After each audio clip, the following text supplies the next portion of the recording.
Dios en la naturaleza y en la revelación. La ley de Jehová es perfecta, que convierte el alma. El testimonio de Jehová es fiel, que hace sabio al sencillo. Los mandamientos de Jehová son rectos, que alegran el corazón. El precepto de Jehová es puro, que alumbra los ojos. El temor de Jehová es limpio, que permanece para siempre. Los juicios de Jehová son verdad, todos justos. Salmo 19, 7-9.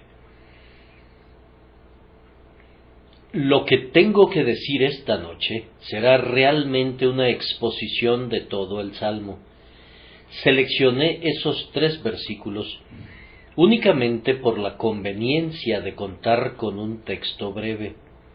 El Salmo comienza con una nota excelsa.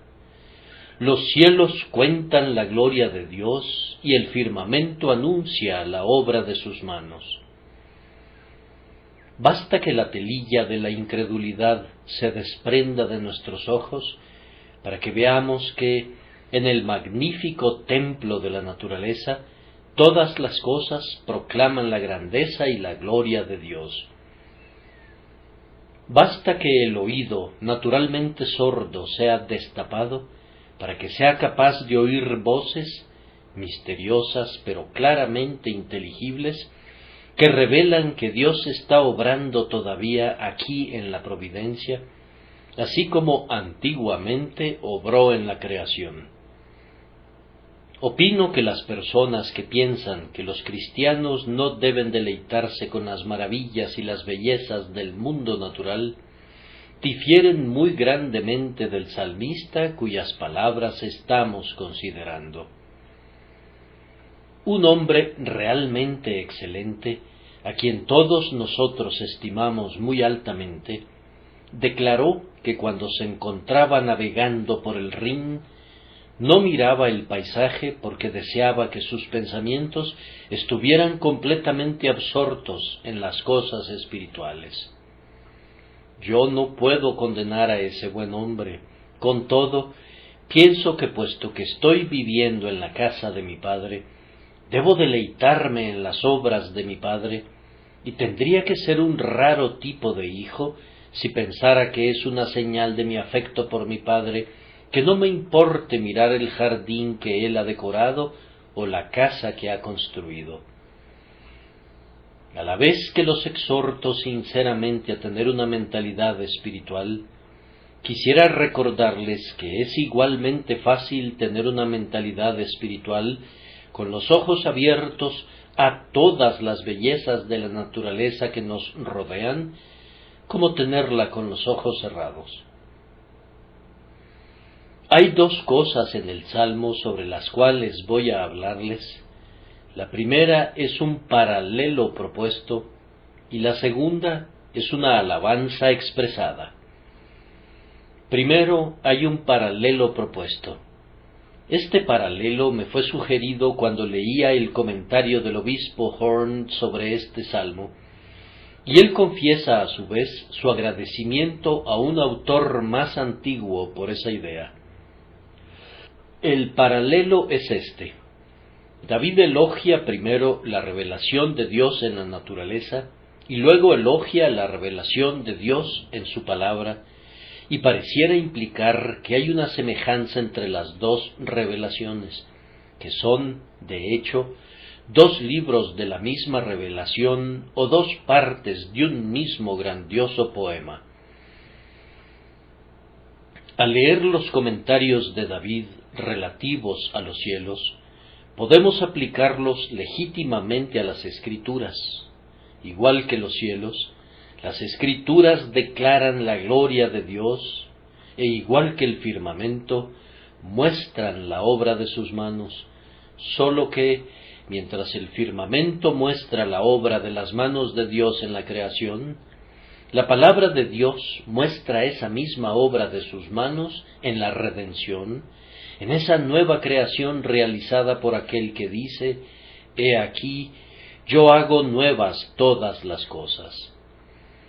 Consideren, primero, la vasta extensión de los cielos. ¿Quién podría medir la gran cortina que Dios ha extendido como una tienda para morar en ella? ¿Quién conoce su altura o su anchura? ¿Dónde están los compases que pudieran describir ese portentoso círculo? Y las Escrituras son justamente tan extensas como los cielos. Nadie ha abarcado todavía toda la verdad de la revelación divina. Conforme miramos las grandiosas doctrinas que destacan ante nosotros como los altos montes, muy bien haríamos en decir, altas son, no las podemos comprender. La longitud, la anchura, la profundidad y la altura de las Escrituras sobrepasan la comprensión de los mortales. Y aunque creemos en ellas sin fingimientos y en ellas nos regocijamos devotamente, no está dentro del alcance de nuestros poderes comprenderlas plenamente. Hay personas que hablan como si conocieran el círculo íntegro de la verdad divina. Piensan que han logrado introducir el grandioso océano de la revelación en la diminuta medida de su capacidad mental, pero ustedes saben, queridos amigos, que no es así. Nadie sería capaz jamás de sujetar a los cielos con su mano o de abarcar al firmamento con su palmo, pero aun si pudiese hacerlo, todavía descubriría que la palabra de Dios, en toda su portentosa inmensidad, habría sido demasiada vasta para dejarse asir. Tenemos que sujetar firmemente cualquier cosa que hayamos aprendido de la verdad de Dios, pero tenemos que estar siempre preparados para aprender más. Decir en cuanto a mi Biblia que yo he alcanzado cada altura revelada por ella sería tan insensato como decir que he alcanzado el más sublime grado de vida espiritual posible. Pablo dice, no que lo haya alcanzado ya, ni que ya sea perfecto, sino que prosigo por ver si logro asir aquello para lo cual fui también asido por Cristo Jesús. Y cuando me he esforzado al máximo por conocer la palabra de Dios, he sentido que todavía tengo necesidad de orar diciendo, enséñame tus estatutos, oh Dios, y ensancha mi entendimiento para que pueda conocer más y más tu verdad. Por su extensión, por su altura, por su brillo y por su gloria, las Escrituras son comparables a los cielos que declaran la gloria de Dios y al firmamento que muestra la obra de sus manos. Luego el salmista prosigue diciendo, un día emite palabra a otro día, y una noche a otra noche declara sabiduría, y así la revelación de Dios en las Escrituras está hablando siempre a los hombres.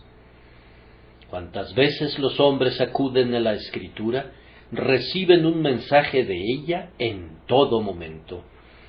Cuando estamos felices y somos dichosos, tiene una voz para nuestro día más brillante. Y cuando estamos afligidos y nos lamentamos, es el consuelo de nuestra noche más oscura.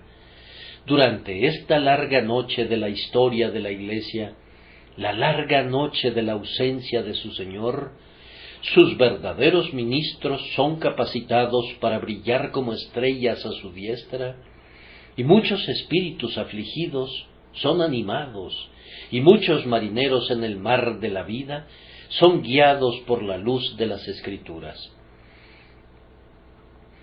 En el futuro nacerá el bendito sol de justicia, y en sus alas traerá salvación, y entonces, a lo largo del prolongado y luminoso día milenial, y después, a lo largo de aquel día sempiterno para el cual no habrá ninguna noche, continuaremos aprendiendo más y más acerca de las maravillas de esa revelación que Él nos ha dado en su palabra. Una gran gloria de los cielos es que tienen una voz para todas las tierras. No hay lenguaje, ni palabras, ni es oída su voz. Por toda la tierra salió su voz, y hasta el extremo del mundo sus palabras. En un lenguaje que todos los hijos de los hombres entienden, no sólo en el lenguaje del judío o del gentil, no sólo en el lenguaje del bárbaro o del griego, sino en el lenguaje de todos los seres humanos, antiguos y modernos, siervos y libres, la voz de los cielos ha salido por todo el ancho mundo declarando la gloria de Dios. Así sucede con el Evangelio. Sin importar dónde lo introduzcas, su mensaje está adaptado para todos los hijos de los hombres. Pablo demostró el poder del Evangelio entre los idólatras de Licaonia y entre los sabios de Grecia. Tiene una voz para hombres de los más diversos temperamentos. Habla con igual autoridad al fornido anglosajón y al más volátil francés. Tiene una facilidad peculiar para adaptarse a todas las nacionalidades. No es ni el Evangelio del inglés, ni del americano, ni del africano únicamente, sino que habla a toda la gente que en el mundo habita. Donde quiera que vaya la Biblia, allí se muestra no como una flor exótica, sino como una flor cultivada en casa, y donde quiera que es predicado el Evangelio, no llega como una revelación del oriente, o del occidente, o del norte, o del sur, sino como el mensaje de Dios para toda la humanidad en el mundo entero. La gloria de las Escrituras es como la gloria de los cielos. En ellos puso tabernáculo para el sol, y en la palabra de Dios hay un tabernáculo para el sol de justicia. Jesucristo habita dentro de las verdades de la revelación divina de la misma manera que el sol habita en su propia esfera. ¿Qué serían los cielos sin el sol? ¿Y qué serían las Escrituras sin el sol de justicia? Puedo decir verdaderamente en cuanto a la Biblia, aquí contemplo el rostro de mi Salvador casi en cada página. La gloria del Evangelio es que Dios es revelado en él como manifestado en carne. Todos los atributos divinos son expuestos en la persona de Emmanuel, Dios con nosotros. Si suprimen a Jesucristo del Evangelio, su poder desaparece. Si suprimen a Jesucristo del ministerio cristiano, se queda completamente inerme.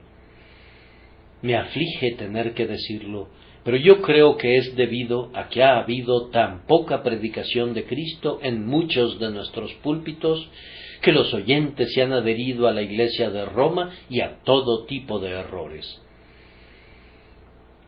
El corazón humano necesita algún objeto supremo de afecto y nunca puede quedarse satisfecho con ensayos filosóficos o con discusiones acerca de la moralidad o con temas similares que han desperdiciado cientos de domingos y que han convertido a los servicios del santuario en un desaliento para el pueblo de Dios. Oh, que hubiera más predicación de Jesucristo y de Él crucificado.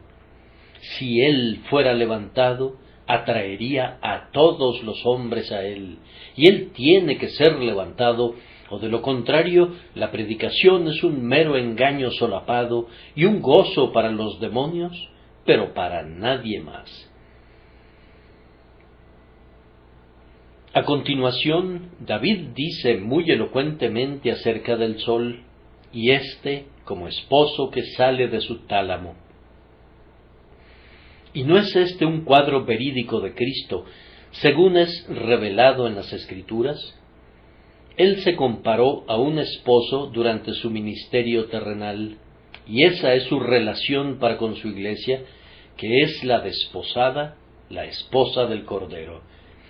Se afirma aquí de él que sale de su tálamo como salió del salón del consejo del decreto divino, diciendo: «He aquí, vengo, en el rollo del libro está escrito de mí, el hacer tu voluntad, Dios mío, me ha agradado, y tu ley está en medio de mi corazón». sale de la cámara de lo divino e invisible y se viste con las humildes ropas de nuestra humanidad.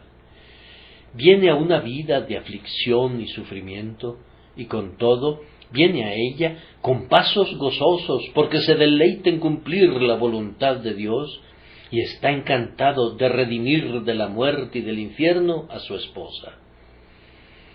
Luego, más tarde, sale de la cámara en la que había ocultado las glorias de su deidad durante los 33 años de su estadía en la tierra, y ahora sale de su cámara continuamente cuando su evangelio es proclamado fielmente en el poder del Espíritu Santo. De cierto, este es un cuadro verídico de Cristo, según es revelado en las Escrituras, como esposo que sale de su tálamo. Es también un cuadro suyo como un paladín, se alegra cual gigante para correr el camino, cual gigante, no como alguien débil que jadea y se esfuerza para mantenerse en la pista, sino como un hombre fuerte que se alegra porque sabe que llegará victorioso a la meta. Cuando hace su aparición en el Evangelio, domingo tras domingo y semana tras semana, nuestro Señor Jesucristo no sale para ser derrotado. No sale, como algunos de mis hermanos parecieran imaginar, necesitando las pruebas que de su existencia y deidad ellos aportan, ni necesitando las apologías para su evangelio que ellos elaboran, sino que sale para lograr sus propósitos sempiternos, para poder decirle a su Padre, al final, lo mismo que le dijo cuando estaba aquí en la tierra: he acabado la obra que me diste que hiciese. La voluntad de Jehová será en su mano prosperada. Verá el fruto de la aflicción de su alma y quedará satisfecho. Cual gigante que se alegra para correr el camino, está confiado que alcanzará la meta y que ganará el premio. Es una larga y ardua carrera. Es una carrera en la que hay muchos competidores, pero cuando Jesús los mira a todos ellos, sabe que les ganará y que la corona de la victoria será seguramente suya. Yo espero que alguna pobre alma turbada reciba consuelo con el siguiente versículo del Salmo: de un extremo de los cielos es su salida y su curso hasta el término de ellos.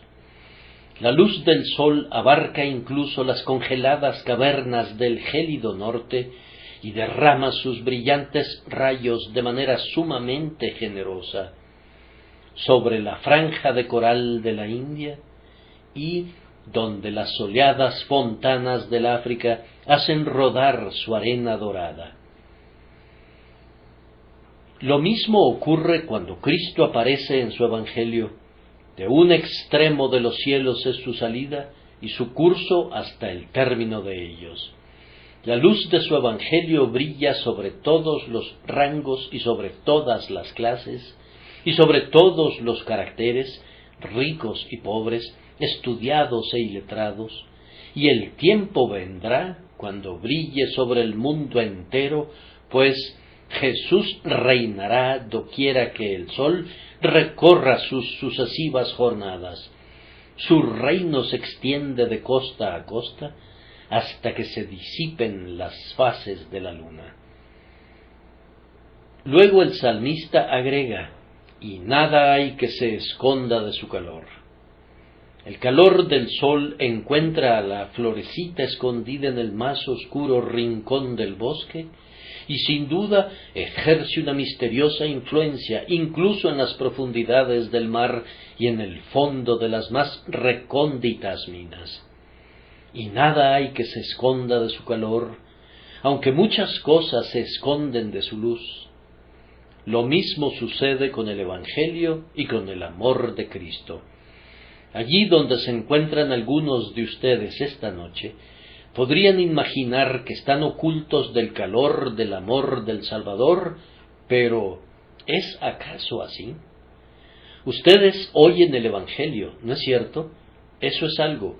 Pero ustedes dicen que necesitan encontrar al Cristo que tiene su tabernáculo en el Evangelio. Pero ese deseo suyo demuestra que no están escondidos del calor del amor del Salvador, pues ese anhelo es uno de los dones de su gracia. Si tú tienes algún quebrantamiento de corazón, alguna conciencia de culpa, alguna inclinación hacia el arrepentimiento, esa es la obra de Cristo a través de su siempre bendito Espíritu. La flor no sabe que no podría florecer sin el sol, pero es verdad. Tal vez piense que el sol tiene demasiados quehaceres vigilando sobre la vasta extensión del mar y de la tierra, y viendo sus rayos reflejados sobre el resplandeciente techo del palacio, para advertir a una pobre campanulita en una cañada, o a una primavera escondida en un banco cubierto de musgo. Pero no es así. El sol proyecta sus rayos sobre todo, y no es más pobre por hacerlo. Y lo mismo sucede con el amor de Cristo. Si tú sintieras, aunque solo fuera un anhelo de Él, eso sería una prueba de que no estás oculto al calor de su amor. Musita una y otra vez esta oración: Jesús, glorioso sol de justicia, brilla sobre mí y lléname de tu gracia. Del heliotropo se dice que vuelve su faz hacia el sol. Vuelve tú también tu rostro hacia Cristo. Yo he notado que las flores que crecen en aquella parte del jardín que permanece un buen tiempo en la sombra, cuando pueden, tratan siempre de girar hacia la luz del sol. Y ustedes han notado probablemente que cuando ponen flores junto a sus ventanas en casa, siempre tratan de abrirse hacia el cristal. Busquen crecer hacia la luz, especialmente si son creyentes, y sobre todo busquen crecer hacia Cristo, quien es la luz del mundo, el sol de justicia. Traten de captar lo más que puedan sus rayos celestiales. Recuerden que el sol no desmerece por compartir muchos de sus rayos con las flores, y Jesucristo no perderá nada por darles el don de su gracia. El sol de justicia será justo tan brillante y glorioso como antes. Es más, será todavía más glorioso conforme su gloria sea expuesta en ustedes. Entonces, yo quiero que consideren la palabra de Dios con gran reverencia y afecto, porque allí está montado un tabernáculo para Jesucristo. Si quieren aprender todo lo que puedan relativo a Jesucristo, tienen que estudiar diligentemente la palabra que lo revela a nosotros. Habiendo hablado sobre el paralelo propuesto, me dirijo ahora a nuestro segundo tema, que es la alabanza expresada. Les recuerdo de nuevo que estoy haciendo una exposición más bien que una predicación de un sermón, y cuestiono seriamente si no sería mejor que expusiéramos con más frecuencia la Escritura, en vez de dar expresión a tantas de nuestras propias palabras y pensamientos. Hablando en este salmo sobre la palabra de Dios, David usa 6 expresiones para describirla, y cada una le brinda un encomio especial con el objeto de recomendarla para nosotros. Como regla general, el impío conoce la Biblia únicamente por un nombre o dos, tal vez.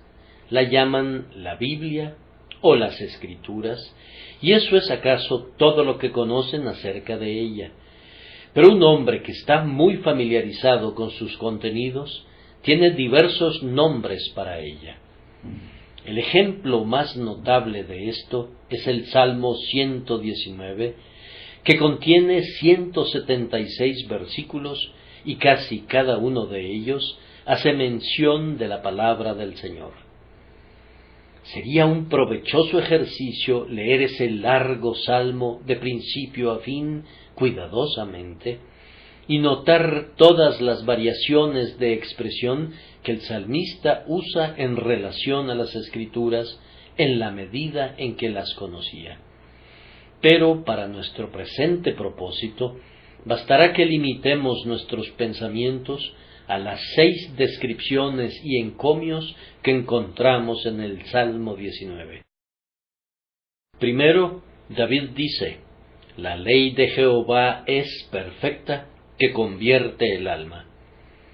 En la nota marginal tenemos la palabra doctrina como otra traducción alternativa de la palabra ley, y sabemos que la expresión la ley de Jehová no está restringida al decálogo, así que no haríamos mal si aplicáramos esa expresión al Evangelio, que es el instrumento especial de Dios para convertir a las almas, y la aplicáramos también a la revelación íntegra del plan y del método de salvación de Dios que encontramos en las Escrituras. Si quiero saber cómo he de ser salvado, recurro a este bendito libro y leo allí la ley del Espíritu de vida en Cristo Jesús, que Pablo decía que lo había librado de la ley del pecado y de la muerte. Leo allí las propias palabras de Cristo: el que creyere y fuere bautizado será salvo. Leo allí la incomparable historia de aquel en quien he de creer. Leo acerca de su persona, de su carácter, de su doctrina, de su misión, y esa ley de Jehová comienza a operar en mi corazón conforme la leo. No sólo cambia mis acciones externas, sino que renueva mi mente, modifica todo el sentido y el propósito de mi vida, y en palabras de David, convierte mi alma. Los manantiales de mi ser, que una vez estuvieron envenenados por el pecado, son purificados por la gracia. Yo sé que ustedes han comprobado que eso es cierto, amados, y que, por tanto, ustedes aman esta ley de Jehová. McChain dice que es la palabra de Dios, y no nuestros comentarios acerca de ella, lo que salva a las almas. Yo he notado a menudo que en las conversiones no ha sido tanto la palabra del predicador la que ha sido bendecida, sino la propia palabra de Dios, aunque esta, por supuesto, es una regla para la cual hay excepciones, pues nuestro Señor Jesús mismo dijo en su grandiosa oración intercesora: «Mas no ruego solamente por estos, sino también por los que han de creer en mí por la palabra de ellos, no únicamente por medio de la propia palabra de Cristo, sino a través del testimonio veraz y fiel de sus siervos». Y la palabra de los predicadores y de los maestros sinceros y creyentes sigue siendo bendecida para los oyentes y para los estudiantes. Sin embargo, la gran agencia convertidora es la palabra de Dios, pues la ley de Jehová es perfecta. En ella no hay nada que sobre y no hay nada que pudiese faltar. Es perfecta en todas sus operaciones sobre mi naturaleza, perfecta para inspirar mi vida entera y para encender el entusiasmo en mi alma, perfecta para iluminar mi entendimiento y para someter mi voluntad, y perfecta para todo lo que fuere necesario para la conversión de mi alma. A continuación dice David: «El testimonio de Jehová es fiel, que hace sabio al sencillo». Yo entiendo que la palabra testimonio quiere decir la revelación de sí mismo que Dios nos ha dado en su palabra. Él da testimonio de su propia paternidad y de su adopción en su familia, de todos los que creen en su Hijo Jesucristo. Da testimonio de todos sus atributos según son revelados en la persona y obra de nuestro Señor Jesucristo. Da testimonio de su propio amor eterno y de su fidelidad a cada promesa que ha hecho a sus elegidos. Da testimonio de muchas cosas que no habríamos podido descubrir nunca a partir de la naturaleza, y todo su testimonio hace sabio al sencillo. Sobre el pórtico de una de las academias en Atenas se encontraba escrito: quien sea ignorante de la aritmética no puede entrar aquí. Pero sobre el pórtico de la palabra de Dios está inscrito: quien sea ignorante es aquí bienvenido. El testimonio de Jehová está lleno de divina sabiduría y con todo es expresado en un lenguaje tan claro que aun los niños pueden entenderlo.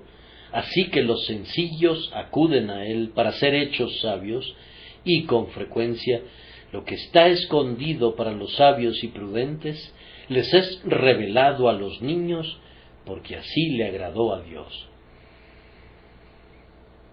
Entonces yo entiendo que la palabra de Dios, antes que nada, me enseña cómo puede ser convertida mi alma, y luego, habiendo sido convertido, acudo a este bendito libro con un propósito muy diferente.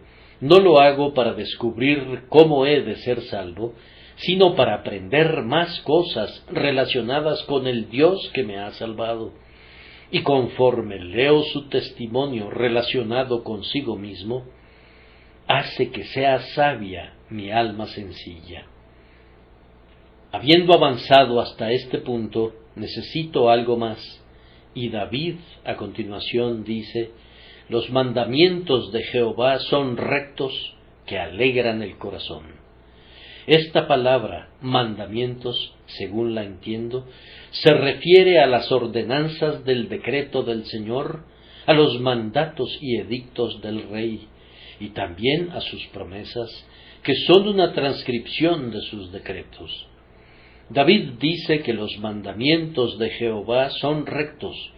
Por supuesto que lo son, ya que son sus estatutos, y que hacen que el corazón se alegre, y nosotros podemos confirmar esa declaración en nuestra propia experiencia.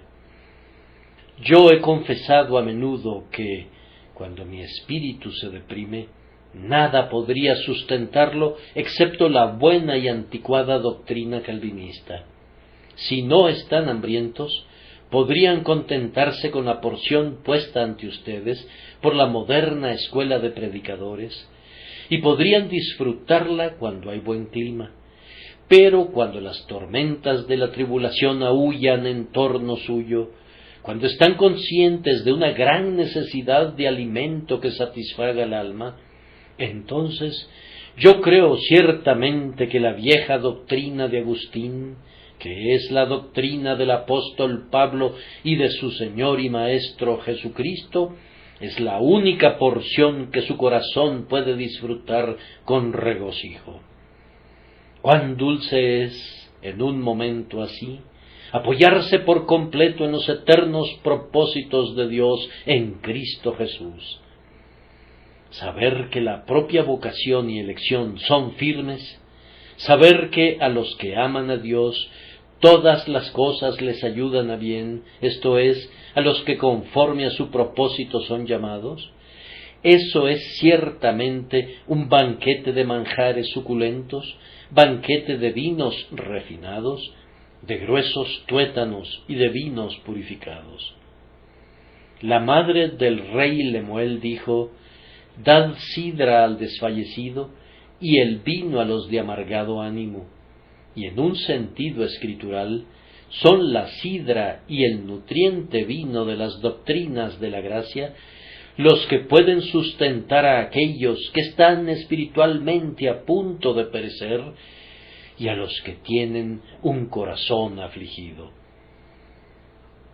Hay algunos que estarían de acuerdo con David hasta donde hemos avanzado, pero no están tan ávidos de escuchar su siguiente frase: el precepto de Jehová es puro, que alumbra los ojos. Siendo convertido, el hombre aprende todo lo que puede del testimonio del Señor. Luego su corazón se regocija en los estatutos del Señor y prosigue obteniendo una mayor iluminación del mandamiento del Señor. Algunas personas no parecieran tener jamás sus ojos iluminados porque descuidan obedecer los preceptos del Señor, es seguro que la desobediencia traerá su propio castigo.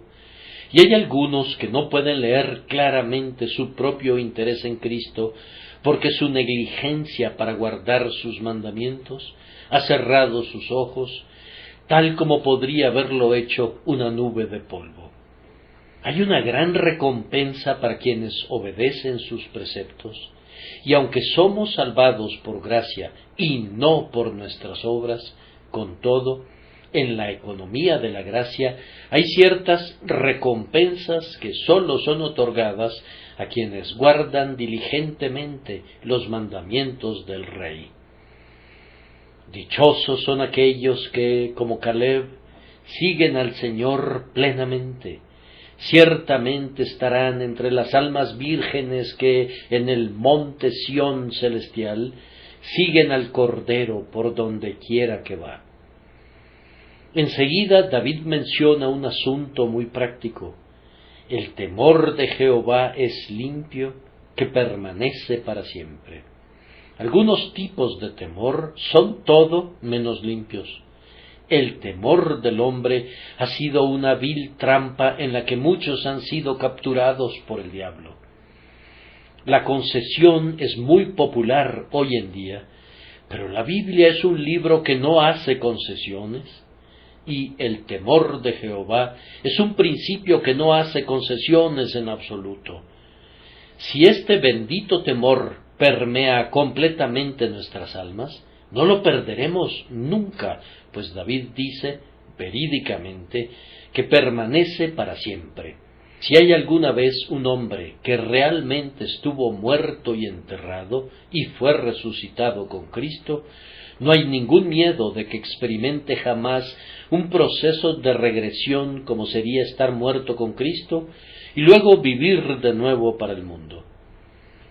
Hay algunos principios que sólo son poderosos por un tiempo, pero el principio de la gracia, que produce el temor del Señor, ejerce una permanente influencia sobre cualquiera en quien el Espíritu Santo la obre, y no hay ninguna posibilidad de que el amor del mundo o el temor del hombre lo eche fuera. Que ese clemente Espíritu obre este santo temor en cada uno de nosotros. Luego, por último, David dice, los juicios de Jehová son verdad, todos justos. Siempre que pienso en los juicios de Jehová en los tiempos antiguos, considero que siempre son juicios justos. Justo fuiste, oh Señor, cuando derramaste el granizo de fuego sobre Sodoma y Gomorra, cuando eliminaste a Faraón y venciste a sus ejércitos en el Mar Rojo, y cuando tu ángel mató al ejército de Sennacherib. Justo has sido, oh Dios, al destronar a las antiguas monarquías que habían quedado inmersas en la iniquidad. Y esos son los juicios del Señor que aún han de ser ejecutados, en relación a los cuales tenemos las repetidas declaraciones de la revelación, que todos ellos serán verdad, todos justos. Esas son las propias palabras que son usadas en relación a los juicios del Señor sobre la gran ramera que ha corrompido a la tierra con sus fornicaciones. Con este bendito libro en nuestras manos, y especialmente si sus verdades son entronizadas en nuestros corazones, podemos enfrentar confiadamente el futuro y no alarmarnos por ninguno de los errores que pudieran surgir en torno nuestro. Los maestros de la falsedad sólo están imitando la insensatez de los constructores de Babel, y todos sus inventos sólo terminarán en su propia confusión. El sol se ha puesto, y en 1 o 2 horas el mundo aparecerá cubierto con un vestido más sombrío del que ahora lleva. Si ustedes salen a la medianoche, no verán nada excepto a las titilantes estrellas y a unas cuantas lámparas vacilantes. Con todo, el sol no se ha apagado y su luz no ha sido suprimida. esperen al momento designado, y la gran luz del día será de nuevo, como esposo que sale de su tálamo, se alegra cual gigante para correr el camino. La oscuridad pudiera cubrir tu mente esta noche, la oscuridad pudiera cubrir tus circunstancias, la oscuridad pudiera cubrir durante un tiempo incluso a la Iglesia de Dios en la tierra, pero aquella antigua promesa sigue siendo verdadera. Mas a vosotros, los que teméis mi nombre, nacerá el sol de justicia, y en sus alas traerá salvación. Asegúrense de estar del lado del Señor, de poner su confianza en la sangre preciosa de Jesús, y de esperar en Él más que los centinelas a la mañana. Y entonces, cuando Él venga, será para ustedes un día de luz y no de oscuridad, y los días de su lamentación habrán concluido para siempre. Que el Señor consuele sus corazones, los sostenga bajo cada tribulación, los conserve en su amor y los capacite para esperar pacientemente su venida por causa de su amado nombre. Amén.